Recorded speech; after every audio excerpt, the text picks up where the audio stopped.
सहराए थर में खजूर, बेर, अनार, शहतूत और अंजीर के कामयाब बागात ने सहरा में काश्तकारी की नई राहें खोल दी हैं। दुआ फाउंडेशन ने 2018 में सहराए थर में एग्रो फार्म्स की बुनियाद रखी और अब तक 72 एग्रो फार्म्स में 800 एकड़ रकबे पर बागात और मौसमी सब्जियां काश्त की जा रही हैं। मौसमी सब्जियों में प्याज, गंदम, सरसों, मिर्च, इसबगोल, टींडे, कद्दू समेत कई अशिया शामिल हैं। पहले जो किसान कर्जे के बोझ तले दबे हुए थे, अब वो प्याज की फी एकड़ पैदावार से 5 लाख रुपए तक और लाल मिर्च काश्त करके 7 से 8 लाख रुपए फी एकड़ भी आमदन कमा चुके हैं। इन अफराद की कामयाबी देखकर इर्द गिर्द मौजूद लोगों ने अपने ज़ाती पैसों से 25 मजीद एग्रो फार्म्स लगा लिए हैं और सहरा का मंजर नखलिस्तान में बदल दिया है। दुनिया भर के सहराओं में खजूर काश्त की जाती है, लेकिन बदकिस्मती से हमारे यहाँ इसका ट्रेंड नहीं था। दुआ फाउंडेशन इस ट्रेंड को पाकिस्तान लेकर आई है और दीगर मुख्तलिफ अकसाम के बागात जो इस वक्त बाकायदा फल दे रहे हैं वो किस तरह कामयाब हो रहे हैं। इन तमाम चीज़ों को डिस्कस करने के लिए हमने आज एक मरतबा फिर अपने प्रोग्राम में दावत दी है मोहम्मद आमिर खान साहब को, जो कि दुआ फाउंडेशन के चेयरमैन हैं। आइए उन्हें प्रोग्राम में वेलकम करते हैं। अस्सलाम वालेकुम। वालेकुम सलाम। तो क्या हाल है, खैरियत से? अल्हम्दुलिल्लाह। आमिर साहब, मुझे बताइएगा कि आपने सहराए थर के अंदर अब तक कौन कौन से फलदार दरख्त लगाए हैं, जिनके बागात लगाए हैं बाकायदा आपने? देखिए, थरपारकर के अंदर 2018 से हमने एग्रीकल्चर पे काम स्टार्ट किया। और ठीक है। सबसे पहले जो हमने दरख्त का सिलेक्शन लिया, उसमें पेड़ तो थे, लेकिन उसके साथ साथ हमने खजूर के दरख्तों को ज्यादा प्रमोट किया।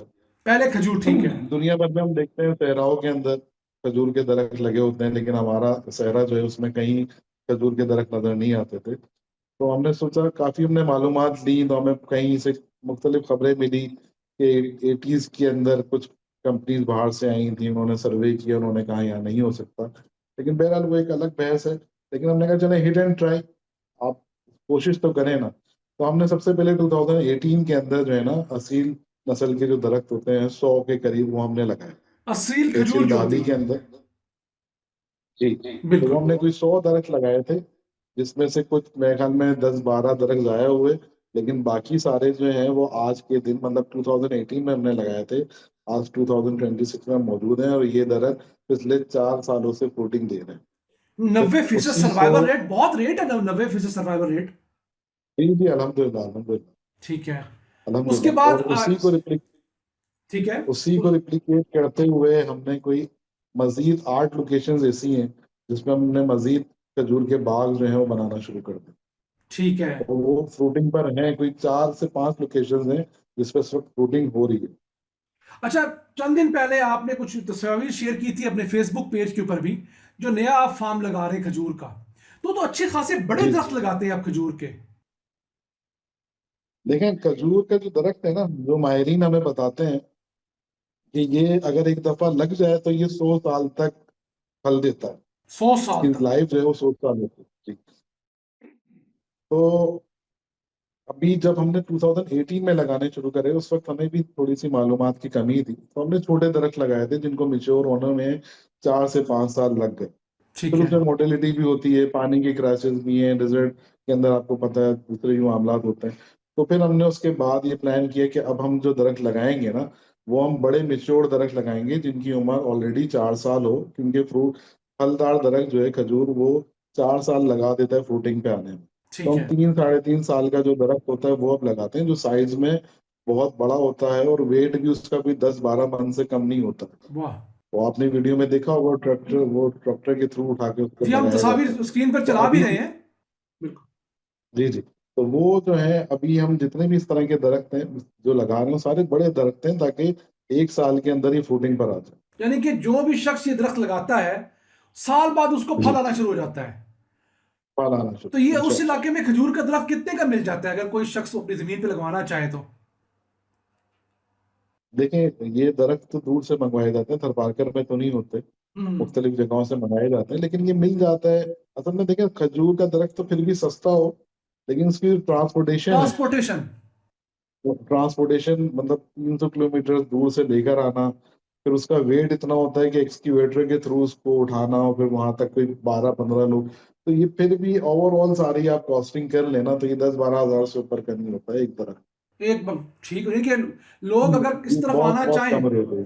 ठीक है, जी। और अगर कोई आपसे इस मुतालिक कांटेक्ट करना चाहे, कोई हेल्प लेना चाहे, या चाहे कि उसके इलाके में आप लगाएं, तो आप कितने के एरिया पे लगा के दे देते हैं? देखिए हम लोग तो कोशिश करते हैं, जो छोटा किसान है ना, जो हाँ। बेचारा बेसिक कर्जों में डूबा हुआ है, जिसके पास रिसोर्सेज नहीं है, इतनी इनकम नहीं है, तो हम लोग अभी तक हम कोई 72 फॉर्म्स बना चुके हैं सरपाल 72 करके। फॉर्म्स आप बना चुके हैं? जी। तो ये सारे फॉर्म जो इसमें जो सबसे बड़ा फॉर्म हमारा है वो 16 एकड़ का है, जिसमें कोई 1 हजार से ज्यादा दरख्त लगे हुए हैं। बाकी जो खजूर के? फॉर्म्स है वो कोई 6 एकड़ का है, कोई 5 एकड़ है, कोई 4 है, इस तरीके से। तो आपके इस काम के बाद लोग अपनी मदद आपके तहत भी फॉर्म्स लगा रहे हैं? लेकिन तहसील छाछरो जो है ना, तहसील छाछरो बड़ी मुश्किल तहसील कहलाई जाती है थरपारकर की, क्योंकि वहाँ के थोड़ी सी ग्राउंड रियलिटीज इस तरह की हैं, और आबादी के लिहाज से सबसे बड़ी तहसील है। वहां पर हमने 2021 में अपना पहला एग्रो फार्म लगाया था तहसील छात्रों में। वहां पे पानी की डेप्थ जो है तकरीबन 500 के करीब है। तो उस फॉर्म के ऊपर हमने मुख्तलिफ पौधे लगाए हैं, उसमें हमने शहतूत भी लगाया हुआ है, उसमें हमने इंजीर इंजीर के पौधे भी लगाए हुए हैं, उसमें मुख्तलिफ वैरायटीज हमने लगाई हुई हैं, कई सौ दरख्त लगे हुए हैं। लेकिन उस प्रोजेक्ट को देख कर ना, जो वहाँ के लोकल्स हैं वो हमें बताते हैं कि जो अफोर्ड कर सकते थे लोग, उन्होंने कोई 25 से ज्यादा फॉर्म बना चुके हैं। माशाल्लाह, जो 25? लोकल्स ने अपनी मदद आपके तहत बनाए, क्योंकि ये जो विल है ना लोगों की, जो एक मिथ बन जाती है कि ग्राउंड वाटर है, सबसॉइल या कुछ वाटर है, नहीं इससे होगा? फसलें नहीं लग सकती, इससे फार्मिंग नहीं हो सकती। तो वो जब लोगों को अब नजर आना शुरू हो गया है कि भाई ये सिर्फ पौधे लग ही नहीं रहे, ये बढ़ भी रहे हैं और ये फल भी दे रहे हैं, और वो हम्म। मिथ से आगे निकले, तो अब लोग अपनी मदद आपके तहत भी काम कर रहे हैं मतलब। नहीं, ये बहुत अच्छा। एक आपने खजूर लगाई, आपने हमें बताया था। जी। आपने शहतूत लगाया, हमने आपने अंजीर लगाई। अच्छा, मैं आपके पेज पर ही देख रहा था, अनार को भी फ्रूट हुआ था आपके उधर। जी जी अल्हम्दुलिल्लाह, हमने 100 दरख्त इस वक्त हैं आम क्या, हमारे जो फॉर्म हमने बनाया है, और उसमें फ्रूटिंग है अल्हम्दुलिल्लाह। अच्छा, ये हमारे सहराओं में ना जंगली बेर बहुत होता है, लेकिन उसका मसला ये है कि जंगली बेर बिकता नहीं है। इसका कोई हल आपने हाँ, निकाला है? इसका लिए देखें, मार्केट में सिर्फ ग्राफ्टेड फ्रूट जो है ना ऑलमोस्ट मौजूद है। तो बेर, ये जो जंगली बेर होता है छोटा होता है साइज में बहुत, तो जो ग्राफ्टेड बेर होता है वो उसका साइज बड़ा होता है। बिल्कुल।